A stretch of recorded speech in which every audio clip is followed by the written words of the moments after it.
哈利路亚！我把主叫了，把主这给路，让更高哩。哈利路亚！别人是把主都让更高哩，你不真理的。Yes. 哈利路亚 ！Thank you Jesus。我叫你是把主都了，这给路让chấp了。น้องๆไปยังมนุษย์จะข้าเราเกิดก็จะรู้ว่าจอนก็จะกินรู้ว่าก็จะคือก็จะมีไปเชื่อได้ต่ออีลูกเชื่อทอเราเลยน้องๆไปจะข้าเราย้อนน้องมาเรียกกูเลยก็จอนก็จะกินรู้ฮาเลลูยาโอ้ระบาดสิฮาเลลูยาในสิ่งก็จงเตี้ยลีว่าก็จอนก็จะกินรู้ในสิ่งว่าจีจะมีเชื่อได้在别别用机对面今天到弄点对的，然后被去穿牛鞋给哩，对没？给忙给打狗给牛鞋，给拆黑的那了，只穿牛鞋了话就，只穿牛鞋了被弄那给的话就我到错样的是，对没？话就主要啥个黑鞋了，要到那话就是，哎，装单装错样的话就是，这话就我到错样不能讲了呢，对没？哈利路亚！น้องๆ有个么给牛先上来，我觉得没有啊。这有个有鸟到路地球度，鸟到路上度，那น้องๆ我头发就么得给牛先上来，给忙给那个切个单刀的事。我就比如到我了，开学的路线了，我鸟长的我就，个我就走路，那我就走路，个有么给解释的有真我就单刀个路线路去。น้องๆช่วยก็สาตที่อยู่ชื่อชีเราก็เห็นไหมฮาเลลูยาว่าจุดจอดว่าจุดจะเก่งลูกน้องๆไปอยู่ตรงข้าเราเกิดว่าจุดจะรู้นะว่าจุดจะมีอะไรวิลูเชื่อเท่าเราเลยด้านเสียวเกิดตาเก่าเดินเรามันเป็นอยู่ต่ออีลูเชื่อเลยแต่สิน้องๆอย่าน้องที่ไปอยู่ตรงข้าเราเกิดสว่าจุดจะรู้ให้จง的 salvation ให้จง的เกิดดีนะเห็นไหม也被整出G lesson 被有梗字母呢叫 series 叫 salvation 呢，说 G lesson 是被有梗字母，说到开些点把些了木梗，个被点包一点 salvation 用阿吉被点梗大点 salvation 用阿吉了，那了被梗一点，领导要考到底了不点，考给到底了，老考的老，那 ，OK the source of salvation。老好的老，那原来呢，被些一包来的，被着给着你了，你用力家，但是被些就知道包没的，给着你要阿吉，哎，我哩家估计到在给着你，那，有的被全部好 question 你那被全部叫努力那边，我写下包几门之间，老被狗给了，明白？เราไปเกิดไปป้อมมันไม่หายใจน้องก็เราหมดใจเกิดดีเลยหนึ่งช่วงนี้จากที่หนึ่งยออาชีพเดียก็เจ้าเก่งเจที่หนึ่งยอตัวตรงเดือบาจูก็ที่หนึ่งจีปลาเดือบาจูแต่เราไปชัวตัวที่ชีไปจนเจงบาจูเนาะบาจูที่เราตันเท่าอีตัวคือตีเราเจงบาจูบาจูสายอีตัวเนี่ยอีตัวคือตีเราเจงบาจูซื้อยังเล่นเนาะ这给叫地呢，你帮用地呢，你只要还点，我就叫到个一小给个单挑个室内个路那种的家了，个有教育，个也有地呢，我就这路还往都有了还点，个高级草我草死了，叫给草这弄的我去草给草死了，草八个路线我给草死了，弄都要跟八个路线我给草。ก็คือจีอย่างน้องเราคุยมันเนี่ยแล้วอีหอกคงก็คือจีอย่างน้องเราคุยมันเด็กแล้วตัวจีเราเด็กแล้วตัวป้อนเนี่ยก็ถึงบ้าก็รู้จีนี่เดี๋ยวเลยเกี่ยว่าจีก็จีจะจีแล้วก็อีจีก็จะเกี่ยชาวแล้วเจ้าก็มันป้องกันเราจะเกี่ยตัวเกี่ยน้องเด็กก็ยังปลาแต่ว่าจีมันอีจีเลยน้องเด็กก็ยังป้องก็ขอ salvation เห็นไหมแต่สิ่งอย่างไรเดีย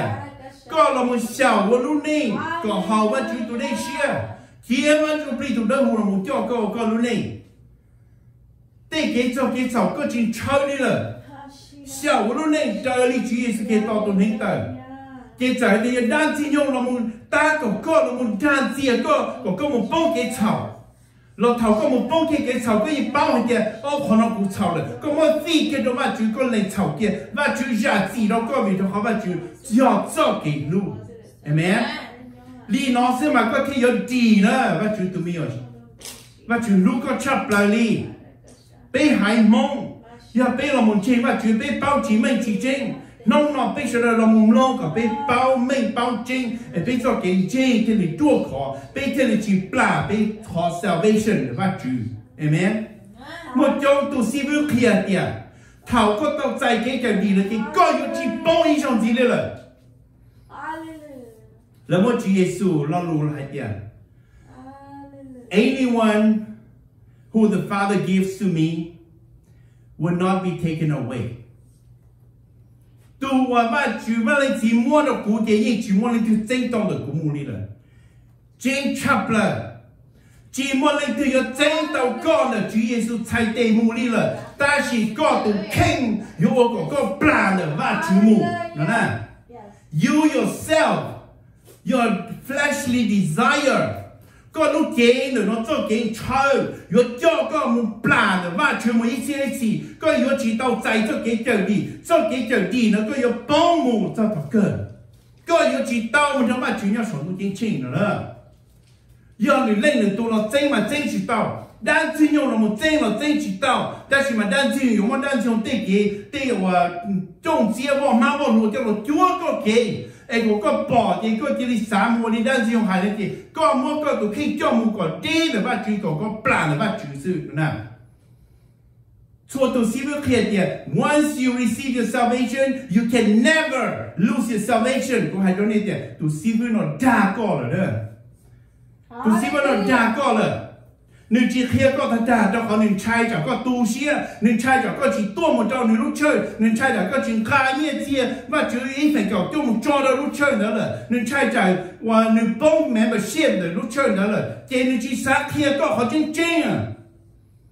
เขาจริงๆเป็นตัว主耶穌耶海啲啊น้องกูเจ้า到個了耶就我哋就知到個第二時個จี參我嘅草字咯Amen bây giờ Chúa Giêsu khi tôi hay mới mấy người nào đó bây giờ cho một cái场gì nữa và Chúa giả ý cho để tao là cho ba lúc xưa một cái chảo còn ba cái lúc xưa một cái chảo kia có cho cái chảo này cho có một bông đồ số cái tua yếu chỉ muốn lên từ chợ tao nông đỡ Chúa Giêsu nhân diện trong có yếu lúc có một nhân từ si để si ba chỉ tao có Amen và Chúa cho mình sẽ được bây giờ là khi xưa là muốn nói mà chúng ta làm nông nọ còn bây giờ bao nhiêu chính hạt tiền kế chờ đi lọ họ đi lọ kế chờ đi họ ăn gì ấy còn thằng bên nông ta là bên ông cả xưa yo to tao là bên chỉ chóp bạc họ nông ít chỉ đi là ấy trong nông cơ thầu có ít bạc cũng chỉ tôi có tiền cho xe tu cho để lúc tiền tiền tây nọ có tu chu bi theo một gia này đó là ba chữ Amen cho nên ba xưa là bên cởi đó Hallelujah bây giờ là nó cũng xia mỗi chỗ cái nó bây giờ cởi nó mất phi nó bên lên gì mà chuyển đủ vấn đề bên mà đi cởi mù Hallelujah sẽ là cũng xia lên gì mà chuyển đủ我叫nó có cái lúc rong cơn gao đi còn lúc có kiểu miệng nhớ trong vấn đề tên nó chập rồi vì lia tên này cho cái chảo cho bên một tên chảo đi khó bây giờ chở cho bên được kinh rồi bây giờ chỉ tao bây tụi khen là bây chủ nhân chỉ ta học ta cho một trong là cho cái tua sư có thể cho có nên tu trở sinh Chúa Giêsu Kitô là sinh trong giáo sư mà liền lúc gì còn nếu như là một tụi tin này một cái một tới một trong một trái trong nhà thì bên nó nếu mà là một tụi này đau hú một tụi này cho với chỉ thì này hỏng có xe cho thằng nếu mà bây giờ có thể muốn được là một tua sản phẩm có lý là một bên lúc gì là mộtเราว่าเป็นลูกจีเจ้ามันได้ส่วนต้องเขาเลยเนี่ยเราตัวไทยเป็นลูกชอบก็มันหนึ่งจะมันช้าจะมันชี้ไปเจ้าเสียหรือด้านที่ยงเราก็จะไม่ยงน้องเราไปที่นี่มั่วเจ้าเสียเนี่ยมั่วลูกจีปีเราก็เจ้าลุงยักษ์ตรงนั้นเนาะให้เจ้า the salvation the source of salvation 要เราก็ที่เราเล่นสิว่าจุดดูมันก็จะมีไปชัวตัวที่ชีฟีเราก็มันเจ้าลุงน้องเราไปเกิดฟีเราก็เขาจะเช่น主耶穌基督ตัวได้รู้เด่นวันจุปีตัวเดิมก็เราจ่อไปชวนในส่วนตัวใครไปชวนในส่วนตัวลูกเชียลูกจืดเล่นตื้อยาตัวตีเรามองลงก็จะลงเนาะใครในลูกเชียก็ในยงการเชียต่อเต้าซื้อได้จงได้กี่ตาก็กี่สิเชียได้จีเพจีได้เดียขอเหมือนเราชิมก้าเขาจีชอบฉันมันเต็นเราเกิดกับทานทอนี่สิ thì chỉ có thấy họ chế rồi tí này lúc xia còn tí này họ mua đồng lòng còn tí này họ bao hay tiền cho cái gì lọ họ cứ lọ thì họ chỉ trên kênh bảo đi chả nó tên lúc này họ không điện tên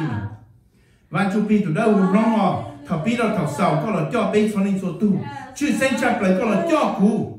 bây giờ có được tu tin rồi nó chỉ cú lúc hắn giao cái tôm lại chỉ cú lúc rong là một món nên chỉ cho lục trên rồi nó kia cho nên chỉ cho người cho là có bên cho là bao cần nó cái gì ấy có bên chỉ shop plan là có salvation nó第是bây giờ tao là muốn thằng này chỉ nhau sử dụng chính chính tao cho hiện đến thằng mới chỉ Hallelujah 我就按住被主的母，好叫先主耶稣可以到主的母论背 ，Amen， 哈利路亚。我把主照，把主要有什么？还真的做给教弟的喏，也都谈没听到了，被都帮助啊的，给教弟要去了，那，那里不还的喏的，那路人没干还的，the source of salvation。cái kiểu đi nó nhỏ khó tư cái kiểu đi nhỏ lo khó tư lo cái kiểu đi nhỏ á chỉ nó là thì nó bây giờ là một sai nhau là phao và chữ cho là phao cũ ổn định chắp là biết là một tao gì nè đi đây học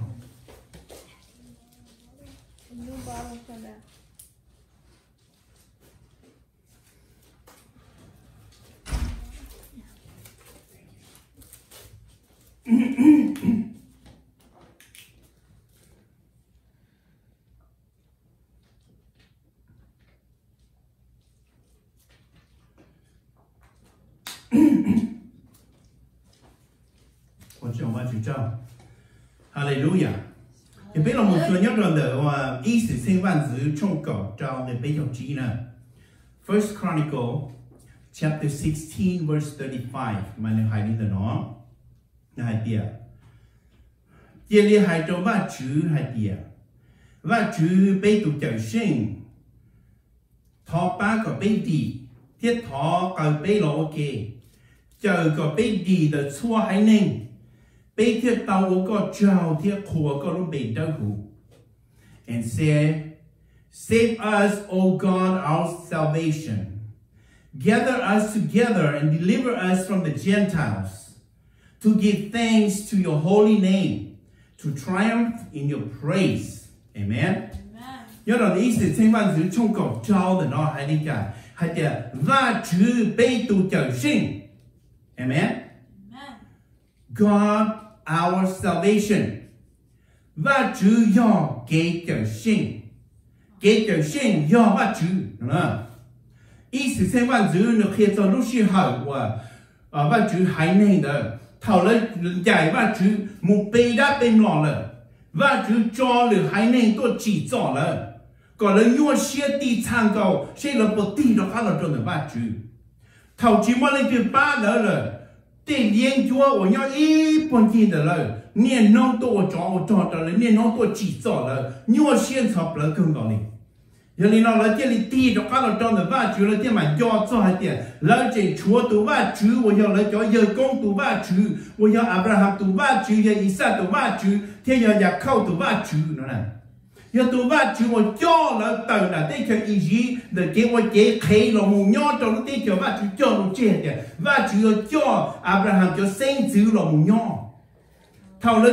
cho nhảy đi sang cầu là thầu là tua chống sang cầu là thầu đó là mà đi cho các số ba chữ, giờ nên nó là cái gì thọ ba chữ, là cái gì thọ ba chữ đi hai nhau trong đó nó ba chữ bây tụ trở sinh, thọ ba có bây đi, chứ thọ cờ bây đó là ok, chờ có bây đi là xua hai nên nữa cho nó là mấy cái tiền cho Gentiles, giờ lử hai nên ở cho ở ba chữ chỉ sai ba chữ hai nên nè, amen. Cho họ là tận châu là chỉ lâu là chỉ phử ba chữ cho ba chữ chế là thì một bề đa bề nọ thiên lý là lúc họ một thiên lý bỏ thì cho đa cho nọ là thiên lý ở ba rồi tiền sĩ tây đa tìm nọ nữa tìm nọ và là bề hỏi đó là mua bao nhiêu là một tiền đồng cho là một chùa chứ chùa tu giả giữ trong này tu tin này in đa chia ấy đi nó hay tụ vắt chữ trên cho lời nó nè khó là nó cho vắt chữ chỉ xe cưng gò một bê đa cho vắt chữ tụ yên chúa ô cho vắt chữ chỉ xe cưng gò một bê mỏ要教我把就记节，要对空我就记节，对保险对相对东西，记么些，头来我记录保险我早大了，记录保险多，保险记么些了，头讲到了我大我接大的是讲到多记么些了，那么你么叫了么做，我都演呀，像你都顶呢，了不应当呢应当接，如接顶呢如打好凹，如接顶呢如打好打，如接顶呢如打好扭。你的喏，我哩喏只好把主些，有哩喏把主这里教了，还你多么来多着急到了，我来多个来传东西，个来我莫来些做好跟个莫一点，过长么老了呢，係咪？你莫一老路還你頭要多些糟糕，他要做嘢糟糕了，就要過點長麼老了呢，就頭的就嘛地咗咗把主。mà nó một thó ba chữ mà đi đi đó có là một ba yêu ba chữ mà ô ba chữ lúc phi chỉ là một ba yêu như thế bao ô tụi nó theo bây tụi ba chữ đi đi hơn nếu lúc bây chập lời giờ thì bây ô phèn bao lên nó cho nên bây sai chỉ tàu nữa rồi nó được ba bây rồi được theo bây tụi ba chữ là ba chữ hai này mà tận cho cơn con đi tận cho bảo con đi bây hai này mong thế tiền amen tận cho một cái bây hai này mong thầu luôn thầu ba chữ ba tàu bây chỉ bây luôn bây luôn xe in nhon đồ gì bây chỉ cho ba khó ba chữ ba là gì bây tí cho cá một cho luôn này cô mua cái trong cái chảo đi đó là nó nè bây mong tiền để mua lúc xe hạt tiền mua lo lu hạt tiền tụ này cô này cho cô xe có ý chữ của lý cha nó là gì giờ hạt tiền mua nhà trong gió là trong có là trong in nhon đồ gì trao lên đó chỉ có cho trong một cho lúc này cô xe là cho lúc xe và cho có một chảo và phê và kêu cái chảo của chỉ dùng đó là nó nè hiểu không mà giờ này nó ý思是話你出口裝嘅比較具體貼到俾咪咩係嘅，話主要幾條地，係咪？話主要幾條地，頭俾地差了，頭俾幾多，都跟數字啲跟數動了，話主地零佢哋講到俾，因為你俾係冇俾啲魔力攞嚟，講正mà俾人講種頭話主，講正正話主，講正當正話主正，頂得頂闊。lộc có mua tí đồng xá nữa cho thảo hay tiền cái kia thì cái tuổi chỉ cho là sư chỉ kia thì tuổi kia kia sư thảo nó có hùa chỉ thảo nó có hùn tu sư nữa có hùn tu có chỉ hù cho tỷ chú sống luôn tu nữa có chỉ hù luôn nó luôn thì hù so là ba con nữa có luôn có lo luôn có tuổi này nhà tiền tu bao thầu có người đến tu bao là gì thầu có thì God help tu cho tu chỉ ít bộ cha nhà cho đúng địa tây nó bây mong chỉ tao tao cho nên lo luôn tiền tu và chữ hai tiền cú lo chắp lời địa tây cho cú chơi địa tàu sư địa tây cho cú chơi địa tàu sư cú lưu với chỉ lo đi lo nhưng chỉ mỗi ít tin nên từ giờ bỏ tao của lý lên từ bỏ đi cái tua xí và chữ nếu chỉ nhon tao bé nó khó một bỏ vì tao khó nên tao chữ và mỗi cái chỉ chấp là chỉ tao bé cho lên số tu nếu nhon san chảo lúc ăn lúc cứ nó san chảo xí do lý ra bé tao tin nên nó lúc khó một hơi bỏ tao và chữ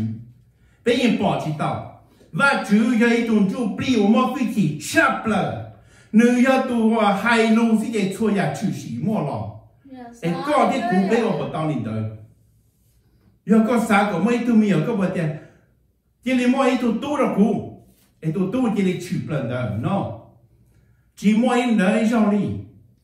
但我除了我就知道好 process， 了么知的人的喏，我就对这还的，这里么人，这里么子人，这里么半年我绝对是海的呢。và chữ mà đi kia và chữ ở thái tế nó là một bùa là một chỉ tu tin nên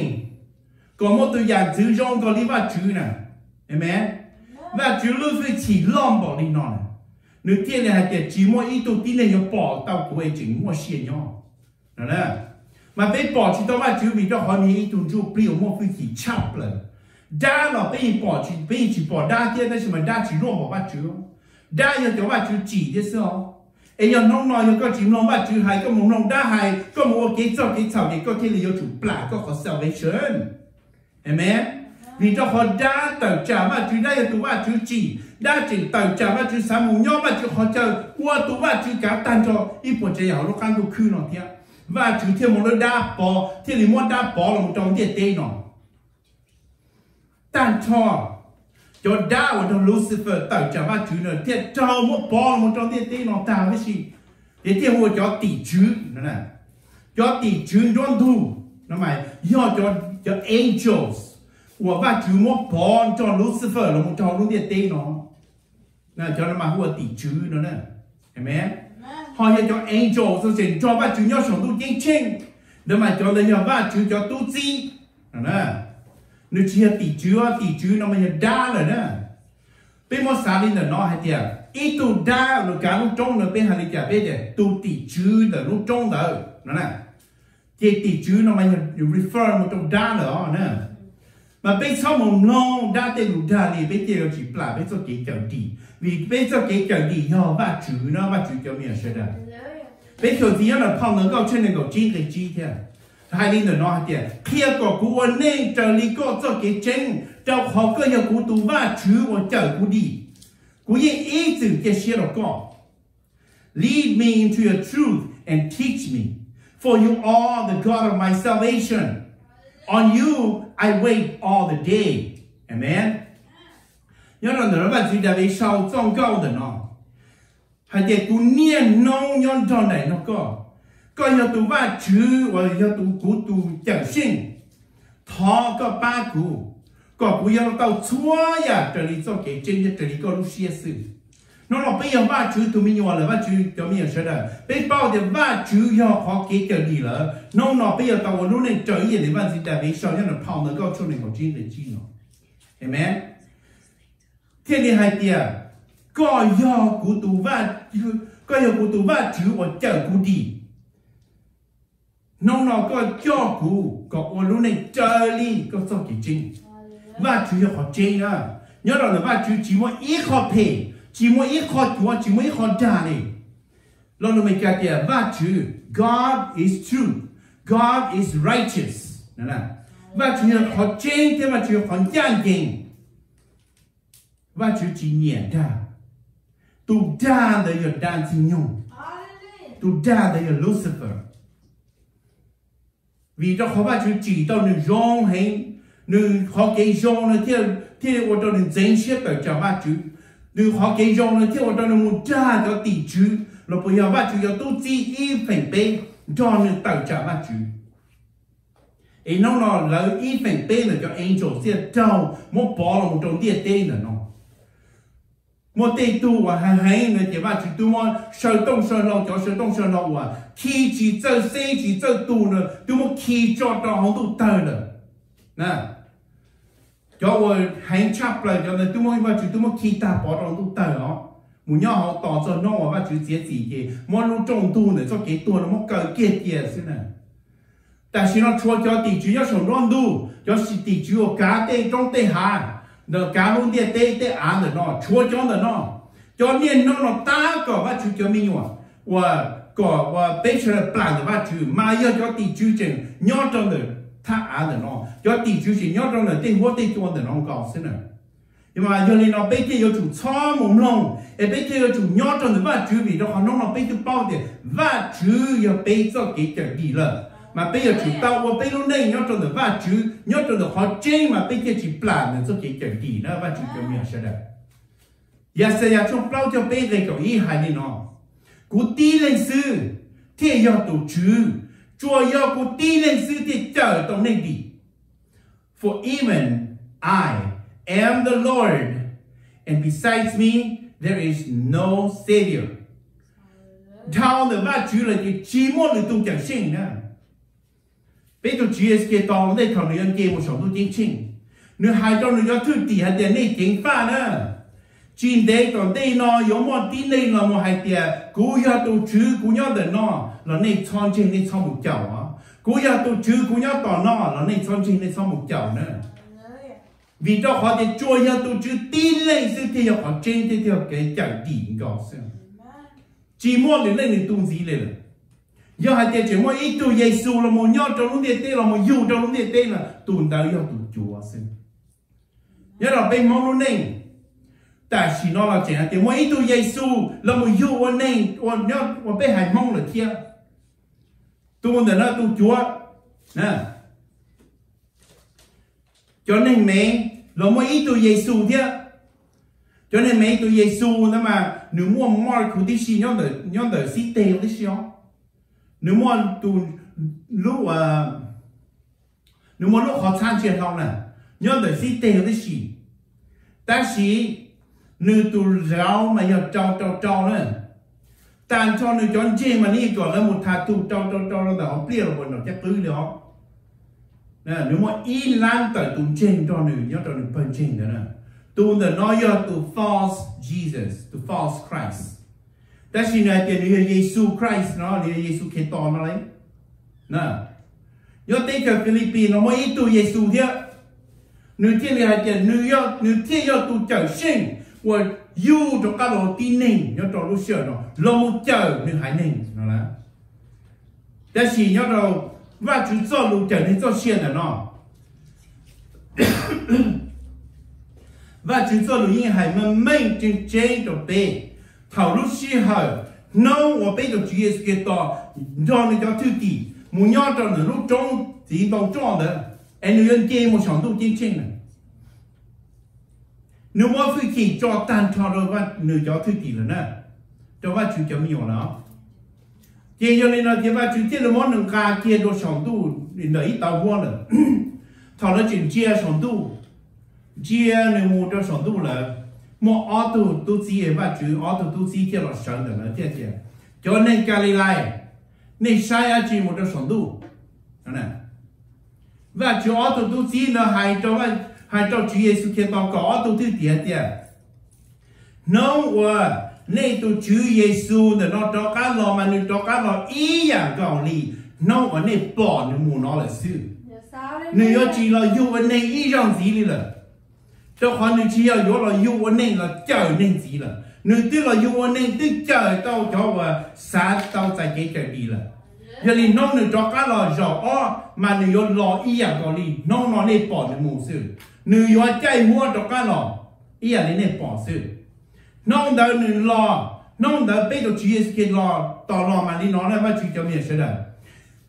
no, bây giờ là niên nó tỏ được nó the second coming of the Lord Jesus Christ. No, bây giờ Jesus Kitô cho nó các bạn biết đấy rồi, on à, chỉ do là một trận tin này là, ta chỉ do là một cho chọn trình, và lúc này hậu đi vào chữ xia, cho một chi nữa cho in đàn tu, một cho lấy chỉ nhau một ít xí nữa. No, second coming đó mà, do là cho chọn trình xí nữa. chỉ do là một chở chua tu li cho được xả lý chia sáo và chúng tôi luôn hay tiền nó chỉ Giêsu Kitô cây đó cả là trong liệt tế rồi on nữa mà thảo lúc xua dùng đó thật thay sao nữa mà cho nên trên và chữ và lúc cái tế tua ổn định là chỉ cho và chữ là mua assassin cho chế nữa nó có tao họ cho con ra nữa nó mu em muốn cho sở in đàn tu chế và chữ mua cho chế và chân lư chân tuôn nữa nó muốn long và lúc chế và chỉ chân lao chỉ chân tôi ý rằng gì nữa là chế tuôn chụp đi tương gây sở tu chế trình cho chữ Giêsu Kitô nhau sở in đàn tu sở cho huân nó to lên chế thảo lúc chế nó và lúc immortal body nên là nó lúc chế chỉ chân tuôn gì là chế tuôn chụp đi là một nhau cái lúc chế để tuôn chụp đi là ý lúc chế là sự cái thằng đó yo chỉ mua cái yo chỉ mua bao nhiêu tôi ý rằng gì yo chỉ lau ý rằng gì đi được kia, amen. Mà nếu trong này nó nè, nó Giêsu Kitô cây lò yo cho thay họ yo nó cha cho nên tua, có sai lò mua lời long, lúc mình nhau ý chỉ mua xe nhau ý chỉ, cho mình trên vai chữ và chỉ mua cho xe nhau, ấy chỉ tao tuôn đó, 这讲的这叫这有这里 plea 我路这我只走多只么给只走老，那这里亚木只是给到时应当都是那呐。哎，用到那鸟木一起的，用到那家弄的那一起上，这超领导我弄我就买你我弄的的喏，我个播做个单车。ये लोग तो देख चें मालिक कहीं ना तुम लोग देख नाว่าจุมาว่าลูกเด็กเชียร์เนาะ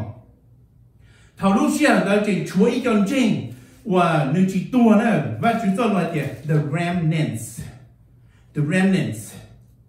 เราขอจะเป็นจ้องแต่กันจริงเดี๋ยวยอมั่วลูกเจ๋อจีเจ้าเราจีเจ้าตัวนั้นอีกทีเลยยอมั่วอีกทีจ้องแต่เราเดี๋ยวว่าจุดจีปูก็จะเรามั่วไม่หยุดทีเลยcho nó vô là vô điều nó cho ba chú nhau cả xe lưu sự thì chỉ cho họ chỉ mua xe nhau và nửa bình thao lúc xí hở địa tê và chú mua địa tê chua đây nó chỉ tua nè và chú mà đi mua cho nó long cho nó lúc xí như chỉ xí cho đa chỉ nhau như chỉ ba đa đi mà cho đi nó mà nó thì chỉ tàu nữa thì cho nó cho vô là một chỉ nông nên gì một nhau cho lúc địa tê để nó nè ta chỉ thằng đó mà chỉ mua cái plot cáiตัวนี้ว่าคือมันได้ที่ยงเทียจอดตั้งโชว์ที่สิปอดเอาดูตั้งว่าคือมันจะจริงว่าจริงว่าคือเนอะปอดเอาดูตั้งที่ว่าคือมันรู้จงดูกันเก่าเกี่ยแต่สินะเจ้าหาใช้ต่อเดีย death is no more chỉ mua cái plot cáiตัวนี้เลยต้องขอว่าคือมันกันเอาดูตั้งcái plot cáiตัวย้อนใจว่าคือมันอีกทีเลย death will be separated from the Lord God for eternity. Cho tin nên, và nó là bé hay kìa, do chính chếว่า chú chế một bóng hoàn tụ tờ kìa, có một tua rõ ó. Còn nó chạy tao, nó là kìa tua rõ ó, nó chạy tao kìa, yuan chạy đượcว่า chú một ít chỉ lý lời, nó nè. Eternal separation from God, nó nè. Amen. Thì nó bé bao chú chế là kìa, do cái cầu đi, do lên từ, cho cái gì lo khó tin lo nữ yêu và chú thì nó là bây giờ thọ của và chú ba bê ý là đi giờ xây trong bao nhiêu bê này cho ý là nó hay tiền có giờ bây giờ chú chờ sinh rồi có thứ ba bê đi rồi chỉ một lần tu chờ sinh gì rồi nó là có gì đi ba bê cho bê của luôn này có bây giờ luôn này học có tụi đây siêu có sự amen oh hallelujah giờ sẽ trong bao nhiêu chi này có chi thế này có ý nữa hay đi nọ thế này cho Israel tu va chữ và chờ như hai nên tỷ cái của Chúa do tu va chữ và chi chữ cho lên từ bỏ này luôn chia là gì do tu va chữ và chi chữ cho lên từ bỏ nên do hai nên Israel tu chờ sinh amen truly you are God who hide yourself O God of Israel, the Savior. Amen. Tu va chữ là nó đi bút ta của thứ hai là nếu do tu va chữ ở một vị trí chắp lời trên lo chắp lời địa đây đi lên trận cho trên nó chỉ mới tu có bỏ tàu cho trên nó chỉ mới tu bỏ tàu tu va chữ là nó đi nếu do chú bị bây giờ chỉ bỏ nữa địa chỉ do nếu sao có bây giờ bỏ tàu. Amen. Bây giờ bỏ tàu địa chỉ va chữ cho nó hay địa do bây lên từ bỏ va chữ là cái tu này chỉ một xe nhau đó họ nếu lúc vị trí lo thao rồi. Amen. Nếu lúc vị trí lo thao rồi họ nếu cho bây bỏ tàu là gì bây bỏ nếu lúc vị trí thì bên trên thì còn đời giờ va chữ lúc vị trí bên trong sẽ tạo sẽ được xuôi giả sự mình lên đó mà bên kia thì chỉ tuần. Amen. Chỉ một lần tu va chữ chỉ một lần tu trở sinh thì là chủ hai nên Israel tu va chữ tiếp tu sự theo tu trở sinh tu này là tu va chữ nhau họ va chữ phong này cái mình cho写nhau phong Bible nó nè nếu chỉ tu va chữ nhau phong Quran nếu chỉ tu va chữ nhau cho họ Jehovah Witness phong đó chỉ tu va chữ nhau cho họ cho Mormon phong đó đã chỉ tu va chữ nhau cho họ cho Christian Bible the Holy Bible. This is the God of Israel is the God in the Holy Bible. Amen. Đi nói là bây giờ chúng trên đi là nó mong chỉ mong va chữ mong tu va chữ tí tu va chữ là nó xem nào.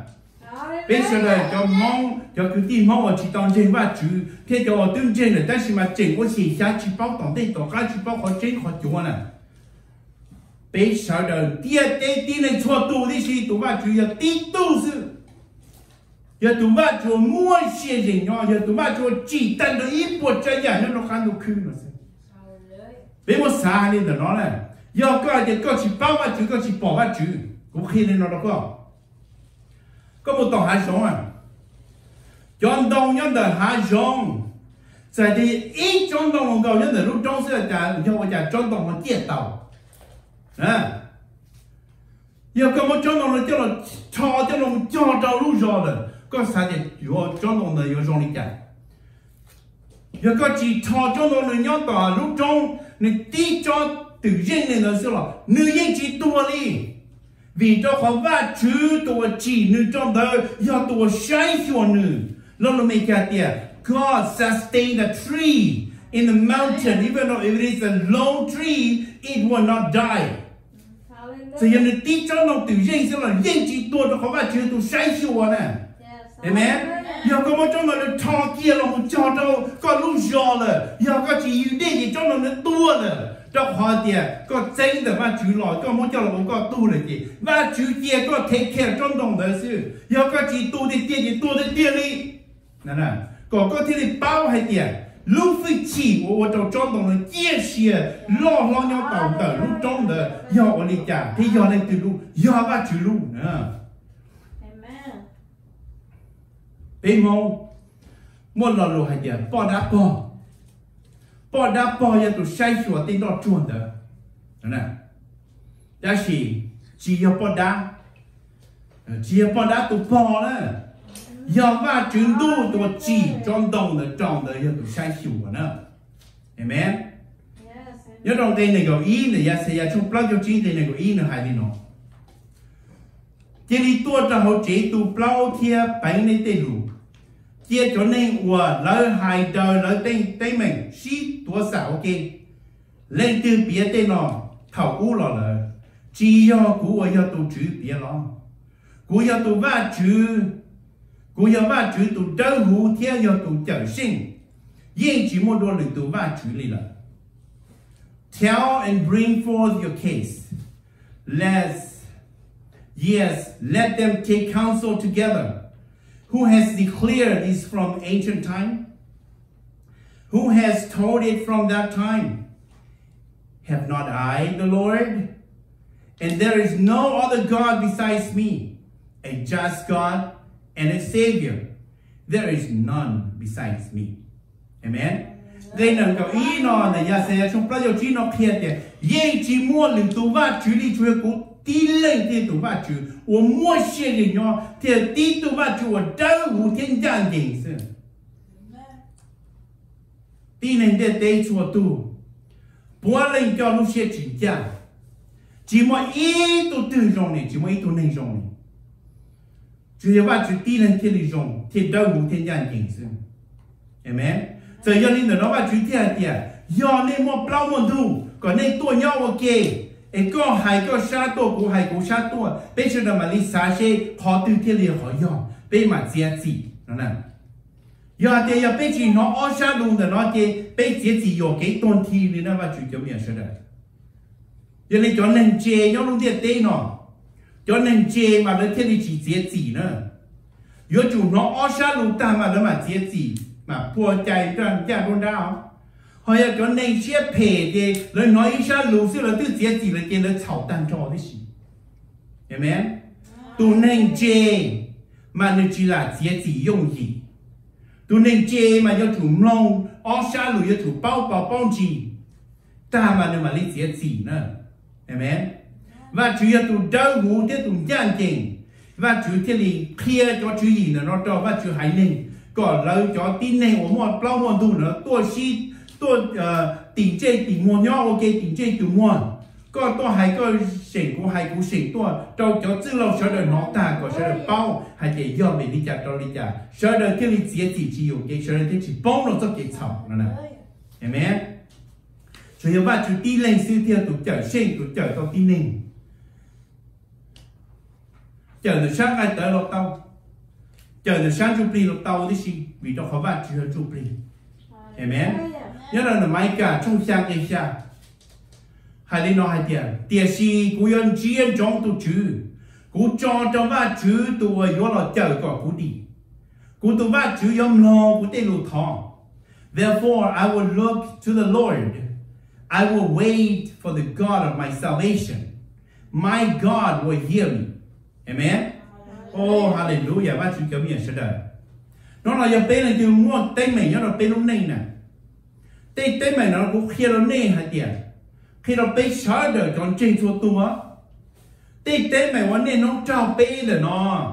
Chỉ là vắt chú操chỉ cho là một trao bên để gì. Vì bên tay cái chảo thì vì bên lúc xuyên chơi rồi nó. Bên chỉ chơi lên vắt chú lúc xuyên nhẹ để gì mà. Bên chơi mà bên lúc chế rồi nó xuyên nhẹ nè. Chế. Bé khé khó trong lỗ tí cái cho cái sầu cái bể cái tìa cái nhô xiên sọp lên cái mó cái plua cái câu hùa cái trái cái khỉ nó lòng trao bê xí nè. Amen. Vì bé chỉ ra một lúc này nên mà chú kia vì bé chỉ bao mà chú ra lúc kia nên nào. Còn bé một lúc này hảo mà chú xe bé cái tàu dài cái con mong nên mà chú tư chê tư bà chê nó bé rồi nè. Và chú cho mình sẽ được. Bây giờ chúng ta đi phong đầu xem nào, ok? Bây giờ chúng ta phong đầu xem. Bây giờ này nữa mà chúng tôi muốn sau kia đầu thì gì? Nhớ nữa mà chúng phong đầu cho chúng tôi tiến chơi rồi. Bây phong đầu là bây giờ này, the book of life nữa nè. Và chúng tôi muốn sau kia đầu thì gì rồi? Này sao hay tiệt? Và chúng tôi sau hay tiệt? Còn sau này là lúc này rồi gió nhẹ tiêu mong kia đi tham cầu. Ấy còn tham lên từ lũ lì. Và chú bỏ sau lên đó rồi sau này. No. Và chú yêu tụi ba chú cho cái lúc. Và chú yêu tụi ba chú gia đình. Và chú yêu tụi ba chú xuyên đơn xuyên rộng. Và chú cho ý tụi này nó lúc này còn cho nhẹ. Cho lưỡi lên để tụi dù nhiên nó cho lưỡi lên để tụi môn tàu môn chờ môn cho một chỉ cho cơ quá. Và chú chỉ cho ý tụi tí này nó vấn đề nó nhiệt tí nói gọi. Dùng cháy dùng khí tàn lúc ta mò lý sư. Yêu lúc này cho lên đó. Nên xa thì yêu tụi ba chú rong đi chàng. Rồi yêu bỏ đi, ô, và chú mà hiểu tụi ba chú phê cưng có, lúc xuyên đúng chấp là chú một cái lúc lo đi. Yêu hai linh đó, thì yêu tụi ba chú bông công bông bề. Nếu yêu tụi ba chú chỉ tan cho chua nhà, nên tụi righteous and holy God. Chua nhà, nên ba đâu có mà ba rong tàn cho xe đó. Nên ba đâu có, ba đâu sống lại lúc này, hai tiệt. Một tiệm luôn nụ, dân chê. Lưỡi lên để tụ phư nữa, lưỡi lên tụ sai tầm nữa. Giờ là chả sau này lúc này họ chỉ trong linh đó. Vì cho họ nó nên cho lúc tiết tên nữa nó. Nếu mua tiết kế và nhớ cho lúc tiết tên nó cho nửa bỏ. Thì nửa lúc xuyên là chỉ chưa tao nửa kia. Giờ nên mà từ lúc này chỉ hảo và chú xuyên thế đó nè. Thì giờ linh đó thiên linh tao dài lúc này giống như linh lúc này của dù niên không nhau được nó. Có lúc là linh đó, cú lúc là linh đó nè. Bây giờ lúc này dùng rong nó có một tí đồng xá là mù mong thì nửa mua mong nửa mua mong thì chỉ chiều nửa mua mong á giờ nửa họ nửa lúc xia nửa cho cái cho nửa lúc này là mua ít khó á chỉ qua tao học và chỉ xia cường cầu ấy từ tao dài cho blessing cho công hồ á chỉ tương ba chê cho nửa đời xin nào amen cho nên luôn nu tao luôn học luôn nu là luôn yên xia mới yên một chỗ xia đâu thì tiền theo đó. Nhưng mà cho xe đó cái tiền đi, bên mong mà bên chỉ tao bỏ đào đó là America,去生意赚钱呢，去生意赚钱吧主，哎能赚的tiền，那，头我一些我给我给我现场不要做你路地头，来本就我本事杀咗$1000就冇8咗，地给我现场不要地得明的都冇。ba cho lỡ của lỡ mua nhà mua rau mua món nọ mua nhà mua chua cho nó mua xa lỡ mua nhà nó mua kho lỡ mua nhà mua uống vào chỉ cho nó cho khai nhau nữa nè mà chọn trên nữa tụ xe đó mà xe đó thì tiền thì tao họ tàu và chủ tịch công hồng tao họ mua chiều luôn thì tiền rồi lúc xe nhìn tao thì tiền và chỉ bỏ tao hay tiền yên của lúc này chỉ nhỏ tao chạy tới công hồng đó là giờ mua nhà tiền tao bỏ đi ra tao là nếu chỉ cho mua qua cái thảo cho nên để chỉ nếu cho mua nhà rong cho lử tụ thiên có ba tao lử tụ thiên qua cho ba chúng tao có mình sự nữa nè amen và bây tụ ba chú thấy tụ ba chú ở rong chắp là do tụ ở bây kia xe đâu lòng chờ có bây tỷ do tụ ba chú chăn chỉnh xe đâu xe rong nữa ba chú cho mình sẽ được yên chỉ mua lửa tu lì giờ nó là bên mua thêm mình thì bên chỉ mua phi rồi mà chứ bên chỉ thỏ mà chứ giờ đi máy cả trong sang cái sang mà sẽ đi bên bao thì nhiều tụi trâu hú nhiều tụi gian gì giờ bên thỏ gian gì cho nên bên thỏ này lúc xuyên đất bao tàn cho bên lúc xuyên luôn trừ họ chết cho nên thì nữ giờ tụi tây sư amen bên tụi ba chủ gì chỉ ở tiền ô có tây có thỏ trong bảo lên mà cũng chỉ bù đâu có họ và ba chủ chỉ bù đâu có nữa có cho cái thỏ nữa mà từ giờ ba chủ từ bỏ đi có thỏ là một ba đâu có kinh sư ấy thỏ có tao là chỉ có dùng một bông cho cái chảo nè giờ ba chủ thì chỉ ba có thì chỉ tây có cho lục thỏ sư đua lên đó giờ có thỏ một đầu xinh và giờ ba đầu có giờ tàu có mình và ba chủ tàu có mình giờ ba chủ tây sư里ba chủ nó ba chủ niên nông cho có tí lục thỏ sư chỉ ở thì ba chủ một bữa trâu rồi lấy có thỏ thì ba chủ chỉ nó nè và chú nếu tụi ba chú nếu tụi chú bị ở nhỏ khó chia khó chơi xua lúc xí hỏi mình chỉ trâu rồi đi cóวันนั้นchỉ là người bao có thọ đi chào là người bao một tí xí tan cho amen giờ này nó chóp tai cái kia xia nè nó là bên bao thì ba chưa bên tụi chú chờ sinh rồi nó là bên một cái kia xia đâu nữa rồi nữa tụi nó chờ có bên gì bên gì là cái món khen bên gì là cái nhô xiên sọp lại bên gì là cái ta cầu đang xem ta cầu bên là thọ cả chi mua xiên cho khai xiên lu lồng nhọ rồi là ba chữ thọ cáiตัวป้อเขาก็รู้เสียตัวรู้ปล่อยเขาตัวจุปรีตัวน่ะให้เดีย pray sincerely from the spirit นะทอป้อเขารู้ก็รู้จัวเสียตัวอย่าจริงจริงสิชอบดาวก็ชอบทองแต่ลูกขอนเจ้าเราสิลูกขอนเจ้าเดียลูกขอนเจ้าถอยเดียโอ้ว่าเจอทอก็กูจะเหนียวเท่าเลย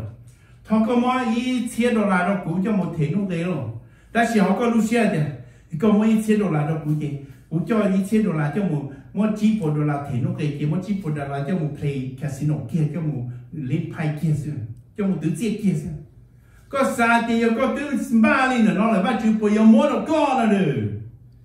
ว่า主人只摸一招的好，高龙叫海一样，但是高龙些啥一样的，ว่า主人只对的，ว่า主人都没有。莫给有现场不给莫给偏见的，莫给才给可以偏见的，只在话这里就ว่า主对是呢，你都ว่า主招呼你ก็ต้อง主叫谁呢？对没？我小个讲对，要到天地中国今个一天给啊。那还里呢？thằng đó Moses thiết cho Israel hùng cao, và tụi chú cho hai tia, cú yo hùng cao và tụi chú cho họ, nước tàu có yên cho yên vua,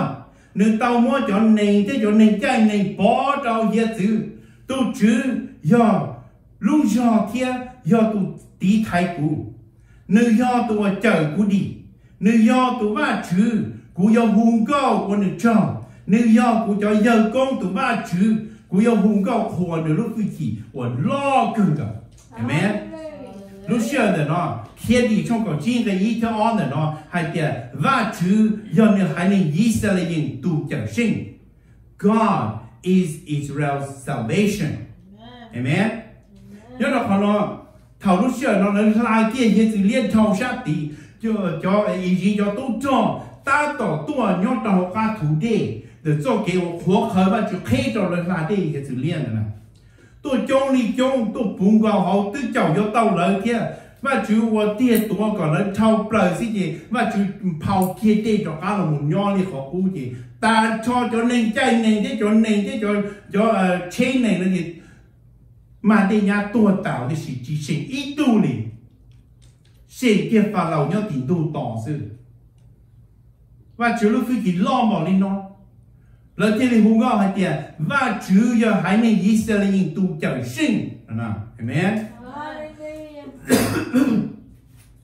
Và chủ cho lù cho chế cho Abraham hay tiền ta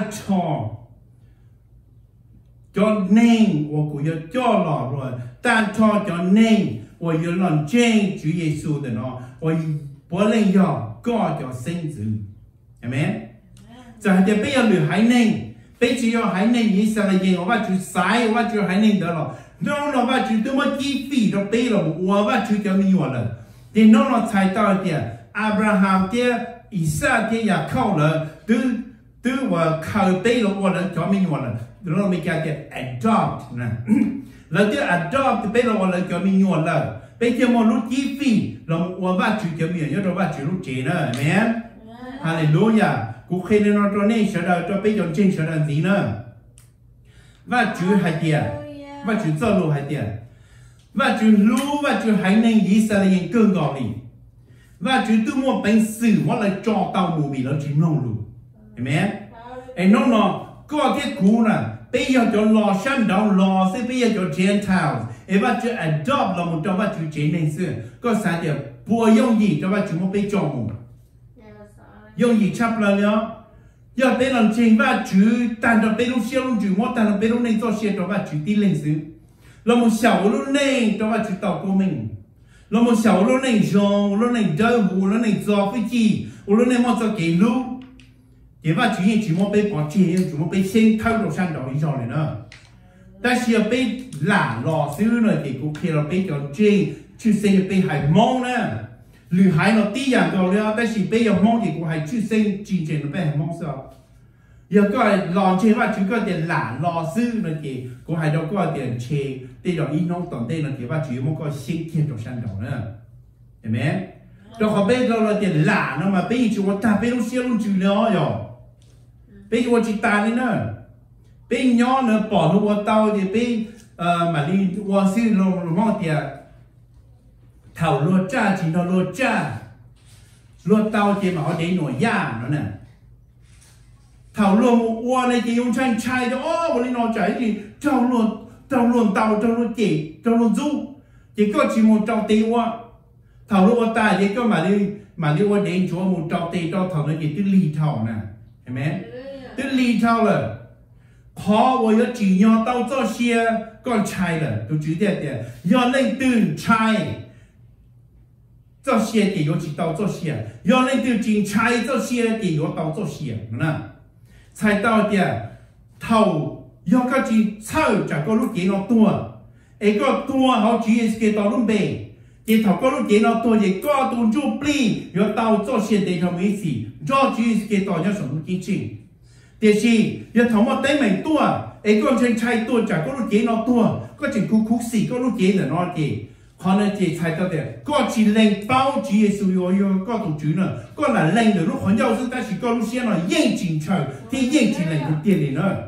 thì giờ này thằng nói chỉ có renounce chỉ Giêsu có chỉ lên bao chỉ Giêsu có tiền chỉ cả cái có lúc tiền nó tua vì thế cái nhau gì đó nè thì giờ này thằng có chỉ cả lên chỉ Giêsu là có lúc tiền nó chỉ tua là thì thằng nói có tổ chức thì bông thả nó sẽ cái tua họ sáng chụp phim cho honor eternal separation from God nè họ nữa nó mà do lên đó thì do lên nó thầu tu chữ vào nên tư do tu chữ vào tư trời bây đi nên tư dài bây nó nên cho mình nhủa nhất là nên chế nên là nên tư do bây nè bây gì bây tiền nên cho mình nhủa là nó bây tuần chế và chữ nó bây tuần chế chữ Giêsu bây tư mua lúc gì thì nó dài thì có mong và bây lên gì mà chứng tu ba chế nó bây giờ đi xí là mà chú cho luôn là chú hay gì đấy, bây giờ mua lúc chi phí là một dài tích công hông và chú mua được bây giờ chú is cái tỏ thiệt mà nè, bởi và chú bồi rong và chú dùng chắp lại đi, amen. Giờ đi nó mà, bây giờ tu thế đó chú hay đấy, chỉ nhon hung cao khoa bây giờ và chú vì đó họ nên bây giờ chờ sinh, amen. Nếu tu chờ bây giờ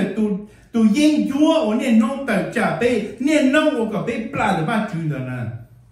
Giờ này nó nhớ đâu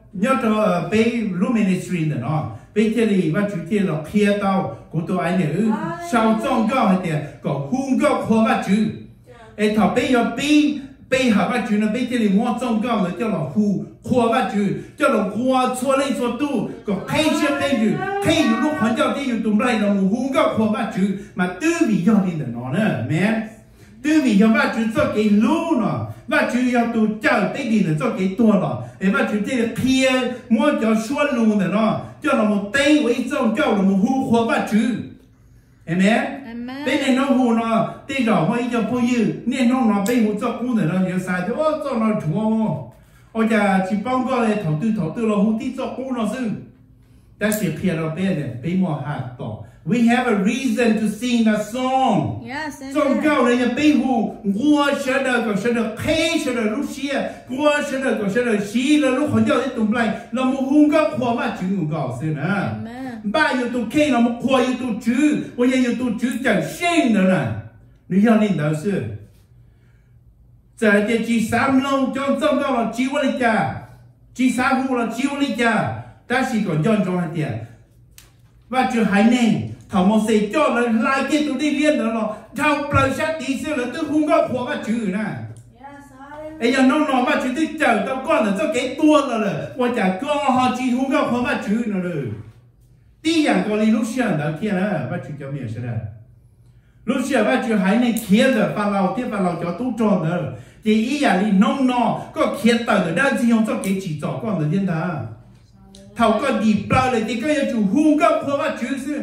còn lúc nên chơi ba chú bây lúc nên chơi ba chú nữa là gì giờ lúc nên mà nó một hung cấp của ba chú gò xưa này bây chỉ mua bây lúc xưa một cờ cái nên cái nhà cờ khởi công cờ ra trong chỉ sai linh đạo rồi但是bây mua bây lúc xưa là một cờ cao của ba chú một xưa cho ba chú bây là một cho bây là một sao cao hung của ba chú linh đạo nó xưa amen bây chỉ mua lúc xưa là một cờ chúa cái đầu đùa linh đạo rồi但是bây mua lúc xưa là một cờ đầu ban đùa đầu guitar đầu drum đầu keyboard chúa cha tên là một hung cao của ba chú của ba chú sinh cho ba chú cao xưa để nó yêu khó và ý cho kiểu bé thiệt ba chú tiền ba chú yêu tụ dùng cha mình bé tụ tiểu sinh để bé thêm một cho sinh nhau rồi tiền bé thuần nữa amen phong năng cao cho này có sang cái ý hay đi nó tụ chú yêu lúc đánh cho cụ bỏ kế thì yêu cụ tụ tiểu sinh cụ yêu chỉ trái lên từ nó đi tụ chú cho cụ thiệt chỉ trao kế của chúa cụ yêu chỉ trái ở chỉ đi amen for the Lord is my light and my salvation.